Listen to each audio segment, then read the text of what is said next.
चला तर मंडळी, आजपर्यंत तुम्ही बोंबीलपासून बनले अनेक रेसिपी बनवले असतील आणि खाल्ल्याही असतील, पण ही बोंबीलची रेसिपी तुम्ही एकदा नक्कीच ट्राय करा. एका भाकरीची 2 भाकरी नक्कीच खाल. तव्यामध्ये बोंबील भाजून एकदा ह्या पद्धतीने रेसिपी बनवाल तर तुम्ही याच्या प्रेमातच पडाल. 9-10 बोंबीलच्या काड्या घ्यायच्यात, छान त्याला ठसा मुसडीने ठेचून घ्यायचे.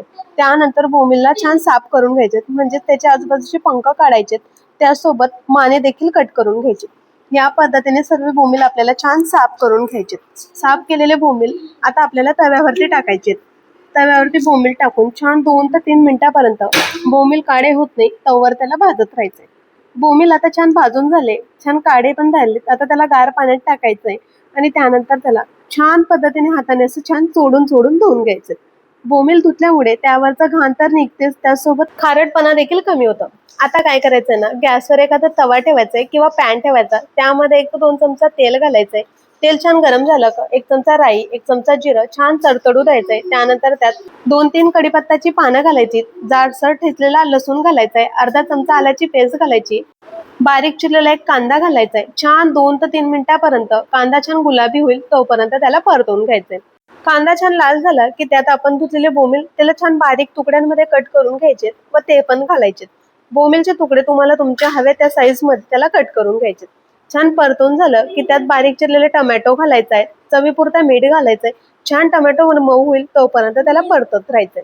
आता त्यात 1 चमचा एवढा गरम मसाला, अर्धा चमचा एवढा चिकन मसाला, 1 चमचा धना पावडर, अर्धी चमची हळद, तुमच्या आवडीनुसार तिखट घालून छान परतवून घ्यायचंय. 2 ते 3 मिनिटं छान आधी टोमॅटोत परतलं की लगेच आपण सर्व बोंबील आणि कांदा छान 2 ते 3 मिनिटापर्यंत एकत्र परतवून घ्यायचे. छान परतवून झालं की आता त्यात कडकडीत गरम एवढं अर्धा कप किंवा 1 कप एवढं पाणी घालायचंय. पुन्हा आपल्याला छान परतवून घ्यायचंय. परतवून झालं की त्यात आपल्याला 1 ते 2 फोडी अशा कोकमच्या घालायच्यात. याला आमसूल देखील म्हणतात. कोकम घातल्यामुळे बोंबीलचा जो वास असतो किंवा जो काही इसडापणा असतो तो कमी होतो.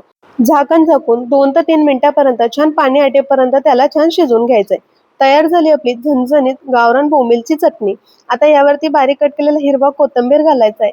भाकरी सोबत, चपाती सोबत किंवा भातासोबत कशाही सोबत खा, अप्रतिमच लागते. एक वेळा ह्या पद्धतीने तुम्ही चटणी बनवून बघा. एका भाकरीऐवजी 2 भाकरी नक्कीच खाल, मला खात्री आहे. एक वेळा ट्राय करा, कशी झाली मला कमेंटमध्ये कळवा. रेसिपी आवडली असेल तर व्हिडिओला लाईक करा, शेअर करा आणि चॅनलला सबस्क्राईब करायला मात्र विसरू नका. तोपर्यंत स्वस्त राहा आणि मस्त खा.